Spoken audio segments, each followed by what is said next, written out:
మీకు ఈ విషయం తెలుసు కదా, సమంత మళ్ళీ పెళ్లి చేసుకుంది. ఆయన పేరు రాజ్ నిడిమోరు. ఆయన ఫేమస్ డైరెక్టర్ అండ్ ప్రొడ్యూసర్. మీకు విషయం తెలుసా, ఆయన మన ఆంధ్రవాడే.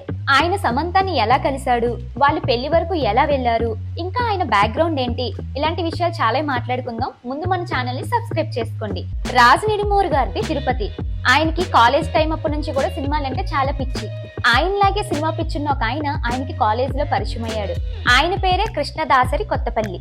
ఇద్దరు తిరుపతిలో ఉన్న శ్రీ వెంకటేశ్వర యూనివర్సిటీలో ఇంజనీరింగ్ పూర్తి చేశారు. ఆ తర్వాత సినీ ఫీల్డ్ లో అడుగు పెట్టడానికి ముంబై వెళ్లారు. 2003లోనే ఫ్లేవర్స్ అనే సినిమా తీసి రాజ్ అండ్ డీకే గా బాలీవుడ్ కి పరిచయం అయ్యారు. 2013లో వీళ్ళు చేసిన గోవాగాన్ అనే సినిమాకి మంచి రెస్పాన్స్ వచ్చింది. ఆ తర్వాత తెలుగులో డీ ఫర్ దోపిడీ అనే సినిమాకి ప్రొడ్యూస్ చేశారు. అందులో నాని, వరుణ్ సందేశ్, సందీప్ కిషన్ కూడా ఉన్నారు. 2019లో ఫ్యామిలీ మన్ అనే వెబ్ సిరీస్ కి డైరెక్షన్ చేశారు అండ్ ప్రొడ్యూస్ కూడా చేశారు.